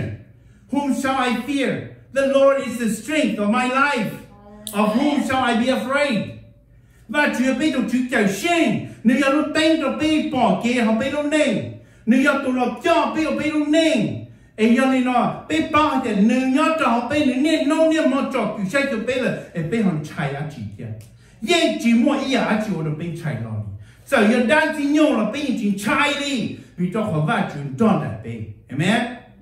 Oh hallelujah. Phong đó có cho này có sang cái ý nữa nó. Do ý gây lùa nó rong chắc là nó kia nó bê có bên cho hai tiền. Và chú ya bê tổ chú chào sinh yên tròn đại bê. Nếu yên cho cứ sai cho bê. Nếu yên chỉ bố có một ý à chỉ là một ta có bê là một cho bê. Chai là một cho bê. Chỉ cái nhau xuyên dọc lại đi. Bê yên chỉ chai ý à chỉ cho họ tiền nó tương tròn đại bê là. Amen. Nên tròn đại bê là. Giờ bên kia đây thì nên mong là bây giờ thì đã chỉ nhau mà pay hay tiêu một phương chỉ hay trong chai hay đi nó là có yêu tổng trên trên là có yêu tiền đã chỉ nhau chỉ trong chai và chủ lúc phương chỉ lọt cha và chủ vào tàu xuôi nhà đi xí và chủ tiêu một phương chỉ trong có tài trả đã chỉ nhau là có yêu chỉ chai nó đi amen giờ bây giờ trên nó chỉ chai đã chỉ nhau cũng khi nó có tiền có chỉ nhau đen là ba chủ hành nữa có chỉ nhau đen là ba chủ hành giờ thằng tiêu bỏ đa là của hai số đa gì nhau có xét tới thử lo nó mới cái tiền boldness nó chỉ có tao tao hay tiền lúc phải chịu nhau được con rồi lo cha đa gì nhau lúc phải chịu nhau được con và chúng tôi bố yên có gì đa gì nhau rồi Giêsu kêu tao tôi có gì đa gì nhau sao tôi đâu không đi rồi ấy nó là ba chúng lúc phải chịu nhau được con tôi có gì đa gì nhau rồi và chúng tôi mà đa gì nhau cho các bác sĩ tới đó có chu rồi và chúng tôi bố có chu cho thì chu trong chỉ tê rồi nè ấy có chuyện trai đa gì nhau chỉ trai lo đi amen thầu có bao thì do đa gì nhau rồi muốn để chung thì đó bác sĩ tới xưa thầu có bao thì do đa gì nhau rồi muốn để tiếc thì tới kia xưa có một bạn chúng lúc phải chỉ nhau đầu có đàn chỉ nhau yên chỉ có tự trả có ý cho này đàn chỉ nhau lâu Chúa Giêsu Kitô luôn Chúa Giêsu Kitô để có kia thì đàn chúng kia kia là sự Chúa Giêsu Kitô để có kia thì nhau tiêu thì đàn chúng nhau tiêu sự chỉ bù hai luôn kiến chỉ bù hai luôn sự amen nó và Chúa cho mình sẽ đợi và Chúa lúc phải chỉ nhau đó được có và Chúa có tụ trở sinh amen và chủ lúc tên kia nó có bỏ kế nông nọ yên chỉ mỗi ít tu đa nhau luôn để tê ở đó con trai yên chỉ mỗi ít tu nền nhau luôn để tê ở đó con trai và chủ cho luôn hai tiền trai tua tàu lúc chế thế tụng chú bì ta chỉ chọn trai tua tàu lúc chế sự tua tàu lúc chế là như này từ giờ tin này cho đang chỉ nhau xí tua có mà thế tua tàu có lúc chế thì xí có chỉ tàu có tụng chú bì đang chỉ nhau là tua tàu có lúc chế thì xí có chỉ tàu có tụng chú bì ta xí ba chữ giờ có tụng chữ chỉ có nè giờ tụng chữ bút cho xí cho ba được có này lúc để tên nè nếu tua tàu có lúc chế thế nếu tua tàu có tụng chú bì thì xí họ tua có tụng chú bì là gì cả vì có chim lâu nữa luôn kì nữa kia tới mày làm trâu có lúc kì nó tua thì có tụng chú bì mua trong một chạy tận là nó ít xí nè có tụng chú bì trong một bó một trong lúc tờ nó ở ba chú là một cây lúc trong tua nữa cho cái tua này kì nó để gì có plan ba chú mấy xí gì chạy tới có tua nè hiểu mấy có chú cho nó hay mà mình thì bây chạy thì bây giờ dùng chạy ba chú ngỏ xí nè bây chỉ chạy đá chỉ chạy nền chỉ chạy giá chỉ đi bây lúc kì nó tí nhiều cho tua sẽ xử lý bây chọc cú sĩ bây lúc kì nữa nè bây chọc cú sĩ bây lúc kì nó giờ bây tua là bây giờ bây tua học chỉ cái tao lúc bây giờ cái giờ họ dùng chấp rồi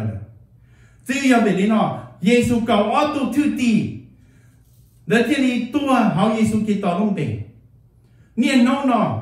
John Chen nhớ đầu tiên chờ xua John Chen nhớ đầu tiên chờ Nigeria thì đến chờ Africa thì我走路在住走路摸多的米见主耶稣的呢，老几用照主耶稣给到了没见，错多照多米见耶稣的呢，让的耶稣单朝的是，到这些内容为是单朝的是，明白？主要被叫让路的chờ，我若只只不多的内，人对多内也着急。vì cho cái cây nó chua khó lên là nó là gì bây giờ chỉ trong tua sao ta chỉ cho tê chờ và tê nọ tê chữ cho chính ra chính gì là gì cho anh chị cái nên nó trong tua lên nè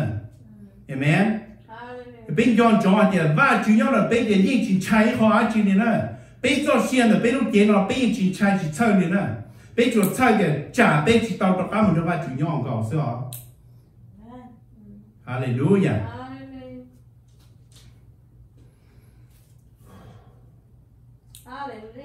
nhớ là giờ xây nhà trong cỏ cái ó hay đi nó và chữ những dòng của tụi chẳng sen của những chia sẻ đầu nữ thì giờ chỉ mua kiện trái đi tụi chữ với dòng của lúc giờ của thiên hùng cao khoa nữ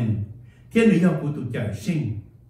đó và chữ giờ bây tụi chẳng sen bây chỉ trái đi à chỉ lên rồiไอ้น้องเราอย่าไปเป้าอย่าไปยอมว่าจูตุมิโยว่าจูอย่าไปเล่นสีเนี่ยน้องจอดอยู่ใช่จะไปเนี่ยน้อง要的ไป一下จอดไปจอดเขาเก่งก็ไปเอาลูกในจอดนี่ว่าจูลูก新年是只要更高那就还一种是那还点古天红个คนหนึ่งนะ古天红个คนหนึ่งจะไปเอาจู红个คนไปตัวว่าจูจะมีอะไรลูกที่หาว่าไปมั่วจะเราตัวว่าจูนะ the 1/10 of your time for God นะลูกที่หาai nhẹ chia mà nếu người già nhẹ chia mỗi ít phần cầu tây nhẹ chia ít phần cầu này tây già có một khứ tao là cho ba chữ thì khi hai cho lúc xí hở này thì mỗi ít phần cầu này có lúc xí hở là một cho ba chữ là một nhẹ ba chữ cho ba chữ xí trâu rong thì hùng cao khó ba chữ nè hiểu không hùng cao khó ba chữ là ít phần cầu ấy có dùng một cho ba chữ nữa chỉ giờ thì có dùng kỳ có lúc xí hở là một hùng cao khó ba chữ có chính kỳ ít giao lý lúc xưa có là một hùng gốc của bác chú nó một trong bác chú giàu xe chấp là nếu một trong bác chú thiệt tao bác chú thiệt tao lưỡi tua thì có lúc bác chú cơn gạo có phử bác chú cơn gạo có bao là thì tụ nung kề bác chú chờ tao con là rôm bỏ đi chả anh có thêm một cái lúc xưa là một hùng gốc của bác chú em nghe mấy cho tin này ý cho chênh quá xí nên chỉ tao hùng gốc đua đi để xin là một chuyện kia và chú sư của họ chân không có họ nó tiêu vị cho và chú cho cái lũ sư em và chú lũ có chấp là và chú tiếp bố có chân không có mấy bé cho chú sẽ bé cho không cho chú sẽ cho lâu cho là cho lũ là tí dạng đó nè ít切chỉ帮的梦里để xin mà là một chuyện và chú sư của họ chỉ đi chân nhìn的梦了kia em hallelujah กูให้ข้อหนึ่งเนาะยังไอ้ข้อ testimony ที่ยังข้อจริงๆนะกูจะขาดทิ้งเดียวเดี๋ยวจะไม่หยวนนะ thọ bên lòng trên vắt chú là chỉ là mi ở tu miền xài mi cho xong cầu xong quỷ xong cỏ xong chỉ tao cần tới mong đi但是别人进发主，我叫咩样的喏，人只领的喏，真系用梦的真人的梦的事的，为发主做给老师发主不的真事，对没？好叫一叫把老人老了，只帮的梦里，但是嘛，人进发主路线过路了么，多发主碰到叫人做些的喏，我讲我这里真人的梦了天，我这里真人碰白棒了喏天了。tên là nó va chữ công nó va chữ pu là bê sư, amen, hallelujah. Giờ này nó va chữ tụi mình à, giờ giờ coi nhau họ tư nhau tê chờ tư, là nó này giờ coi giờ va chữ tụi mình à, nếu giờ tôi chữ tôi chờ tôi coi là, coi chỉ là một số nhà cho nó người tan cho đấy gì, ấy chỉ là lòng nhỏ cho nó chỉ là hung gạo khoan nữa, amen. Cũng trên tao tiền, giờ coi giờ lòng giờ lúa là giờ coi nhiệt tao giờ tư ban cho tư. Có một lúc xưa nó cho kia nó cũng trên tiền và chủ yếu ba cô, amen. Và chủ yếu ba cô và chủ yếu bố chủ yếu cho cô, ấy có nhiều ô tàu trở đi có lúc xưa nhẹ xuyên chào được sư, hallelujah. Nhớ rằng cái còn tê với số nhất là giàu nà trong ông người chua này giàu nà trong ông người chua, tiền sĩ cũng yêu hùng cao khổ cô, yêu tua chia phi đâu cô, thiết cũng yêu ô trở đi cũng tàu cho lũ chê cho cô là. So cái giờ đi do là tu chữ lò sư, amen. But I will sacrifice to you with the voice of thanksgiving. I will pay what I have vowed. Salvation is the Lord, amen. Do na cho luôn cho vắt chữ. Hai tiền nương do không có khoa vắt chữ. Thế nên tôi chia phi đó vắt chữ vì vắt chữ tôi chờ được đi, amen. Do na có sao vắt chữ đây nữa. Thảo vắt chữ gì còn được mua đây nữa. Một cha cho một dòng trong lúc đầu này về do na chỉ xả mù nữa. Vì cho khoa tiền cho nên cho lúc đầu này về tiền vắt chữ hai này ý sao là gì nữa nó giờ dính chúa nè. Cho nên cho lúc đầu này về là nó. Do hai thì do cho lão sư của sai tiền tiền cho vắt chữ nhiều tiền lúc đầu là bỏ chuông. Tiền chỉ cho mình ở trong hành. Xua tu tin này. Giờ要讲真的讲真正了，不能要把主摸做写做把的，把主录的样高，明白？去生要把主录叫没用，要录到那边的，喏，插了哩。要把主这里装着那么贴着了的，要你去做给草芥，结果要么录着了错切个大的，错度的呢，错度节目线要录着了的有多大的事？伊呀，你头把主做的样的对呢？伊呀，你把主做落到了，把录到过么啦？这录到是动呢？Thì mình ca mình trỏ mình chia mình chú nhau lúc gió thì tua tan cho đi thì chỉ mấy tu sinh đi lúc đầu này về chỉ gió rong gạo lên đầu tiên ta chỉ giờ là chỉ cả một cha cho mong rong chỉ cả một khe còn là cho tất cái thảo chê giờ là khe một lần và chủ tiên đi cho tung chê lúc lo là mỗi giờ là ngò một trò hộp la giờ là gì số tua đi đó lúc xưa đó nè vì cho khó tiền và chủ chỉ bố giờ là khe một trò lúc tí thì sập tình và chủ tiết là uốn na son na chua là muốn chơi lúc gọn là chuồn chúa to xí và chúa đâu giờ là lúc xưa khi mà mấy trên chỉ dạy khó thì tự do tỷ cũng đa lúc gọn là thì đi yon chúa này kia yon to ta đi yon này sao cái này kia một cú bỏ vào đây có tua một xí cái này chỉ mà tôi thấy chẳng có thiên lý thọ và chúa giờ nào tôi và chúa thì tôi chúa thọ có số đầu gì nó bê nữa vì do có tôi mình ở nó chìm lâu có lù nếu có bê món được bỏ đầu cái thủ đề bê thế chỉ tôi là gì bê món được bỏ đầu ta chỉ có số đầu gì nó bê không à thằng nó quần trên nó cho và chúa rồi nó chính trên nó cho và chúa rồi nó mới giờ nào bỏ cái đầu đi tan cho chả vô cho tung cho giờ nó tiệt tiệt bây giờ chủ bây giờ giờ nào tụi ba chú nó thì tụi ba chú chỉnh tiền bây giờ ba chú bây chỉ cho thòng bảo nó chỉ ba bây nè giờ giờ nào tụi ba chú bây muốn được bỏ kia lên được hai trâu nó sẽ chả khoa cho tung thò đây là tung thò lên hiểu không? Rồi thì liền ba xe tua chia phi rồi giờ nào tụi ba chú nữa họ để giờ nào rồi vì cho họ được chìm lâu và chú cho luôn và chú thiệt cho tụi chè nó mất đừng kho một nhóc tao bây nó bây mỏ họ chỉ lúc ra họ các thủ đề và chú chỉ bố giờ nào tua vì giờ nào cho họ lười chỉ tiền nè, hiểu không? Thì và chú thiên lý chỉ do là chỉ tua do là tiết thó và chứ tiết xa tụi chế một trong bộ tổng tụi đê thì mỗi do là tí cho tình tụi đê do là tiết chia cho cả là một nhau là một uất cho đây nó có tiết thảo mua cho đây nó tiết là ôi chả cho nên họ và chứ chỉ mỗi lúc trong này về chúa có chế chúa lấy chúa tụi chia tan nó chỉ trao chế gì ôi cho do là chỉ xe không có và chứ mà đi thua luôn chia trên cho do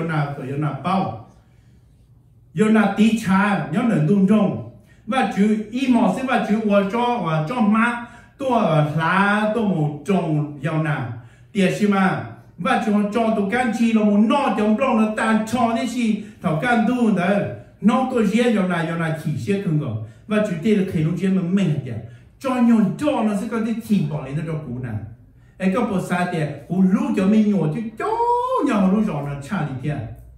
bây giờ đấy có lú tròn tròn này kia cú bộ cú xì lấy giờ đấy có cú xì tròn tròn kia thì giờ là tiền đình tàu kia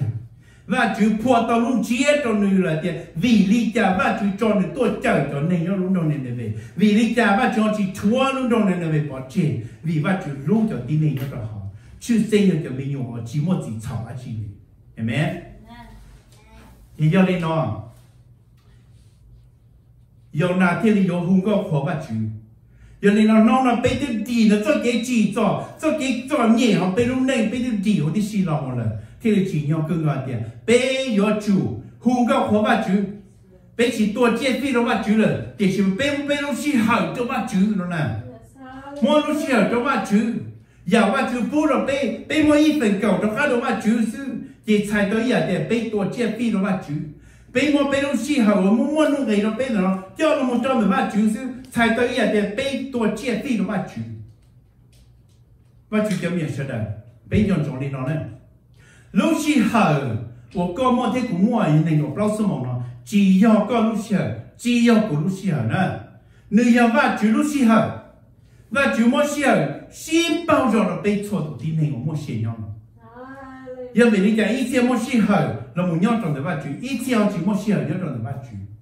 còn đây là tụ地内là tụ kinh你做cái sai thế nào mẹ你做cái sai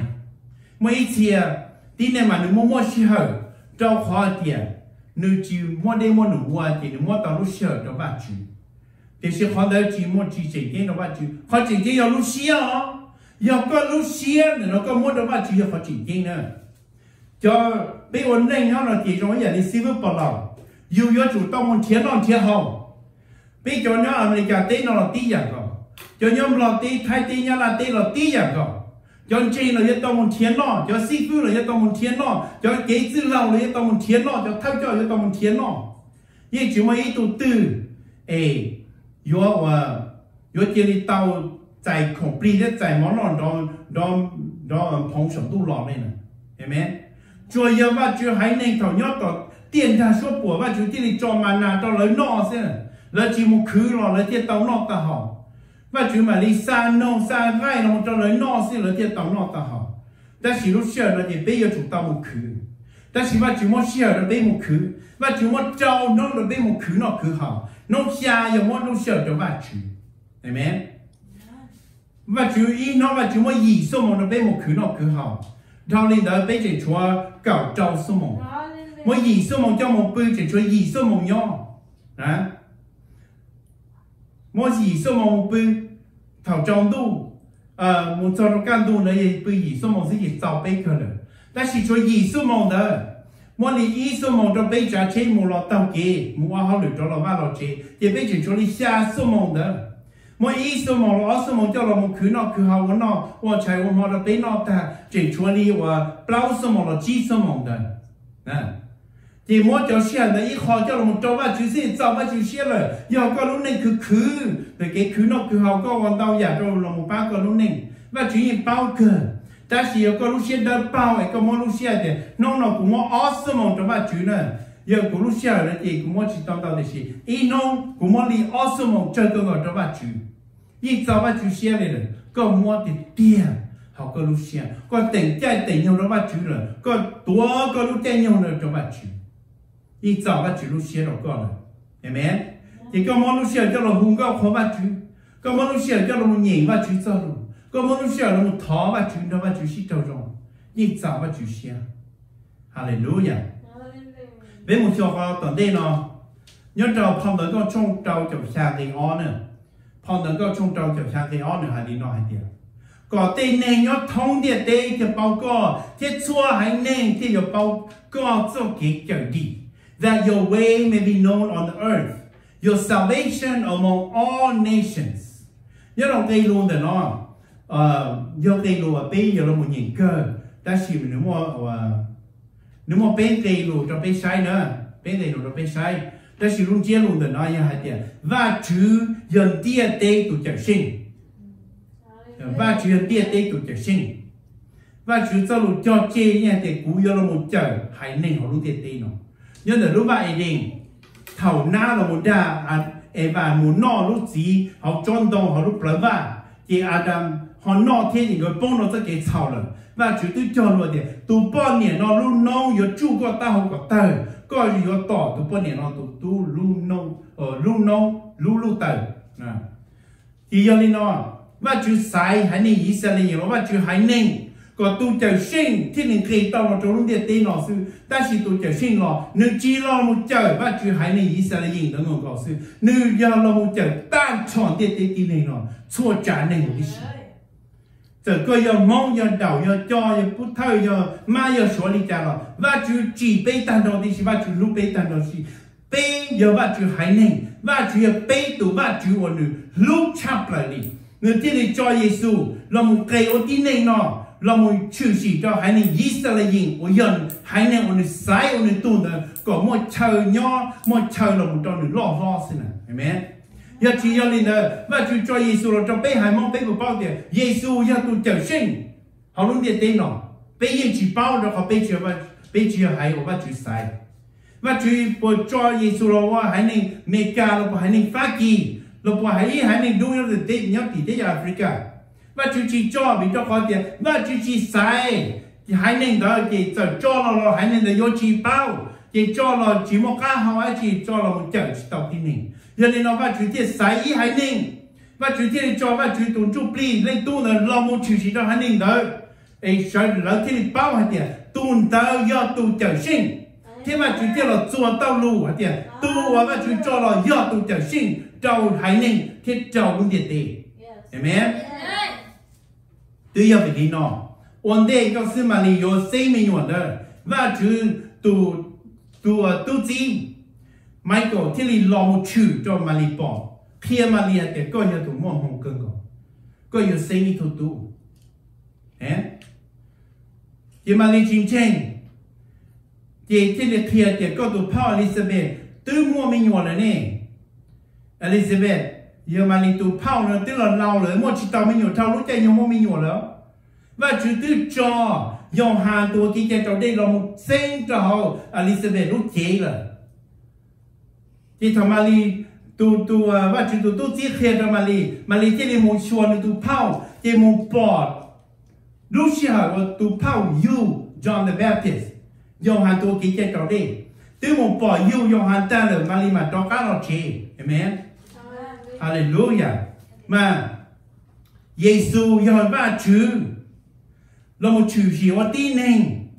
nên tu khen thì là một chợ tàu hai nên xua trả nên và giờ được chỉ nữa vì cho họ xua trả nên được chỉ tao một tu giả dưới trong này mà yếu chủ giờ nữ sư mà thì đi chợ tàu tin nên xua tu nó rồi coi giờ mong cuối giờ mong coi giờ hai nên ai chi lừa tu giờ hai nên ai chi rồi giờ bên trên Chúa Giêsu kể tỏ và giờ ba Chúa lên tu sẽ bên tao tại cái chỗ đi tan trò đi xí vì cho khó ba Chúa cho người nhau phong nó trong trò kiểu xa người này kia tiền có giờ tu và giờ chờ tàu địa tê đi nên xua cháo đi xí amen bây giờ gì rồi giờ sẽ trong bao nhiêu chỗ cái trò hay đi nó tu Chúa hay đâu cú hay tiền cú tu gì cú mất tiền hao được chỉnh chỉnh đuổi nhà ta lo lỡ cho có yếu我照着以色列人我真心要找把命差不只要你老师古正有结果我都登记到错还能còn địa tê còn nên địa tê thiên有đi amen oh hallelujah và chữ hay nên và ว่าชื่อไซน์เนี่ยเนาะวันนี้พอตากูตัวไฮแล้วจีฝืนว่าชื่อแล้วลูกเชียนเนาะเต๋อเกินก่อนเลยยี่หายนี่เนาะเต๋อเจ้าเกินก่อนเลยแล้วตัวบอกว่าชื่อลูกฝืนจีนแต่เกี้ยนแต่เราขโมยหรอว่าชื่อหล่อแล้วชื่อเต๋อจับว่าชื่อเป็นน่ะลูกเชียนมาเพจจะเต๋อบอกนี่น้องน่ะเดี๋ยวกูไม่ขอปีจื้อเราไม่ใช่ลูกเชียนเขาเท่าว่าโมเสสแล้วจริงๆเหมือนเตียนดาชั่วปัวเองโมเสสเที่ยโมเสสเกมมุดสรุปตรงสีในว่าถือมุกเก่าเตะกิจใจเราโมเสสน่ะช่วงก่อนลายย่ออารมณ์เลยย่อเขาตาจงก่อนลายยังตัวเต่าจื้อยี่ฮะเดียโอ้โมเสสมันได้รู้จีบปอนเชื่อโมเสสตัวว่าจีมันในจ่อเป้เลยเจ้าอารมณ์ก็ไปตัวว่าถือจ่อเป้อ๋อนั่นน่ะก็ไปตัวนิ้วว่าไปตัวว่าถือจ่อเป้เจ้าลงว่าชิตอลีจ่าเจ้าลงที่นี่ก่อนแล้วมุกาแล้วตีกู้ตัวอารมณ์มันชัวว่าตีตัวนิ้วแต่สิยังมุกกู้จะหลังชัวว่าตัวนิ้วก็ละฮันนี่จ่าตัวนอที่ไปตัวว่าถือว่าถือยังเขาตื่นรู้เชื่อเด้อว่าถือยังส่งยอดจงสินะเอเรื่องยอดแต่จงสินะแล้วแต่ตัวนอที่ไปตัวว่าถือแล้วตัวว่าถืออะไร要对多年牛，哎，莫估叫人错我是，对寂寞些，我讲还要多把酒了。你他们生黑说中了把酒黑的吃到了，我叫人真些了过了，我今天黑了。莫生黑了之后呢，莫生提些很，你听莫熬的垃圾，我把酒烧搞的，给在莫中等等的事。个啦就还叫莫生的，莫生就个用做了，把酒对样的拿呢。ไอ้ตัวว่าชื่อไอ้ก้อนเชนเราไปที่จีบบ่อน่ะก็จวดเท่าเลยเกไปหมู่ไปก็หมู่ก็ไปตัวว่าชื่อมาลิเจ้าไปเกหมู่เสือเนี่ยยูวันเนี่ยมัวปัวเนี่ยยูตรงนั้นเสือในสายเนี่ยยูแต่ที่จีเจ้าใจวันจะเนี่ยยู要叫到了เกหมู่ก็จอดนี่แล้วเสียเนี่ยเลยเดี๋ยวนั้นได้เกจ้าวิธีจงได้เกจ้าอยู่ก่อนแล้วปวดจั่วสิเดียเห็นไหม有了好么也绑着的，你用那被我拨着的那是一起挣扎，一起挣地，一起挣巴黎，我讲你要叫到被我，呀，你那被叫忙的点，叫老叫泰，叫我了被很不打呢，不打也一种内是不打，这多不打不了。如果叫呢，我对你姑对你，当天不是叫了包叫你老不打是。tôi chỉ cho giá đi để xem mà họ một bên hậu kia, bên lúc nào trong lịch trả bên sao lịch trả, bên họ đánh đá đánh khoa, đá là bên bao để bên cho tụi bọn linh chạy đá tàn cho đấy gì, chỉ mỗi ít tụi mong ở chỉ chạy đá đi nữa và chỉ cầm nhiều sự đó, thế cho không nhiều sự đó, có lòng chạy đá, cú lòng chạy đá bên bao để đá mà phê chấp rồi, đá mà yên chỉ giả yên là tụi từ đó đi, để chỉ bên họ đánh đá thế. À, đánh khoa, bên tên này tên gì tên bao tên giờ, lúc bên này, yêu tao bên là mà phun chi sẽ chỉ bố bên dùng nhiệt cháy dùng khí đi, xí ra xí ra một chiếc nó bên hậu của bên kia xí, tiền chỉ mà nó là tua kia là nhiều nó là món là dỗ kia một đa rồi, nó là chỉ món là phái kia một khoa rồi, nó chỉ cho bên chỉ này thôi, dỗ đa dỗ khoa rồi. 不知道都些，那要单只用得给单子，只我真好领导的呢，我就早就黑了背下点，怎么熬着给是，一早要梦想都年轻，找么找的都就我啥都就不理解做些了内容的对了，昨天熬的要忙都等，忙都到对，哎要讲的话就没这一起是，怎么熬着给的老师，嗯。thì giờ này nó để vào chú thiết cho bé sai ổn định nó không để đi nó bây giờ sai cho từ bây giờ sai cho kế cho các một trong là tu chú bây giờ bây tu chú là bây cho xia rồi giờ bây giờ sai một trong tu tổ tê ổn định là tu chú mấy chế chỉ nó nè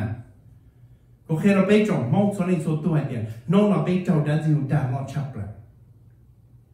bây chọn đan gì đàn nó chập rồi bây tính đá tính khoaที่การลิขิตใจเดินไปรุ่งเจ้าไห้ไปรุ่งป้อนเจนน้องแต่สิไปจีต่อเต้าตัวยังมีด้านที่มันบ่อเกียรตามมันคือตามมันใหญ่ตามไม่ใช่เลยหรือน้องก็มาเล่นเทียคอจอคนเดินน้อง Amen. Bây giờ有给呢，bây giờ有给。tu chú ya va chú ya hai linh Israel tu va chú nếu ya tu va chú và chẳng tan trò cho trả nên họ luôn điện tên nữa nếu ya tu va chú và mua phi chỉ chắp lời tan trò đi xí họ luôn điện tên nữa cho hai linh ya nó đi lên chẳng xem mà thiên lý đi amen thiên lý đi em nói nó bây giờ tu và ya bây giờ mong nữaเรามันแรงใจ主耶稣被到主嚟包的你要到主我เรา多少都能夠嚟聽俾到錯嚟包的你要ว่า主領到ว่า主殺เรา領咗啲嘢點呢嘅俾到ใจ幾勁啲係咪啊因為有時啊從此就我哋講呢係呢到主等咗你才把這好多錯誤的確實的報見啲點呢通感到佢要報俾到話主做幾勁啲The Lord has made bare his holy arm in the eyes of all the nations, and all the ends of the earth shall see the salvation of our God. Amen. Nên Chúa nên thành ba đỡ hú, họ thành tao đi cả. Và Chúa yêu đỡ hú như ý tu nêu ý tu và Chúa ý tu chụp biểu đỡ hú mua vì chỉ chấp lời nè. Nên Chúa nên thành ba đỡ hú thành tao này, nên xa nên thành tê yêu là mua bây giờ là kêu là chú cho là ok nên hãy nên có sợ được tao chạy cho cái kiểu đi nữa này, amen. Đi này nó thông khăn đâu chỉ hay trả nên tư lý, bữa nay yêu ba Chúa chỉ bữa nay yêu ba Chúa cho mình yêu tí gì. Để khi tôi lên bao tiền lên chạy Chúa cái đó, tôi Chúa cho sinh, tiền lên chạy Chúa cái đó là một nhớ đầu luôn nên cho cái thảo trên chỉ cho luôn nên không gì là thế, tao chạy cho cái kiểu đi của tí gì. Nào, chỉ mấy cho thế, ấy Giêsu thế mà Chúa họ sẽ trở đi cả, họ nó cũng được hiện đạo rõ là một lần, lưu tu sĩ với họ được hiện đạo hay này là thế. Giêsu cái đó yêu ba Chúa. Và Chúa yêu ba Chúa Giêsu Kitô yêu ba Chúa Giêsu Kitô yêu cho đủ amen và Chúa pri tụ đâu cũng yêu ba Chúa thế cho đủ và Chúa pri tụ đâu và Chúa va lên gì bữa lên hải nhau trong là Chúa gì trong ý amen hoặc thì Giêsu Kitô yêu ba Chúa Giêsu Kitô yêu cho đủ để nó hải nhau trong hàng trong ý cái ý mà thiếu về lý nó biết theo bao thì Giêsu Kitô yêu ba Chúa Giêsu Kitô yêu bế tổ Chúa kiểu sinh và Chúa yêu bế tổ Chúa kiểu sinh và Chúa yêu hai nên Israel tổ Chúa kiểu sinh nó là bế bao gì là thế và Chúa yêu tan cho trả nên họ luôn địa tên là nó tu kiểu sinh amen vì cho họ nên tu chỉ bế cho tu bố cho xe là bế cho tu rồi nên luôn địa tên nó nếu tin lên sự thì liền đau hú chờ tao bế còn đi là sao cái tua Hallelujah bây giờ ba Chúa cho ba Chúa cho cái lúa rong chắp lại, nó ba Chúa cho mình cho là bế cờ, là một tàu ít số mà nó bế bao hết tiền, và Chúa nữ do cho cái chuyện đi, nhớ cho họ và Chúa cho lũ trở nên cho xe phao cũ, hết tiền và Chúa mua đúng bề tiền tu trở đi, amen,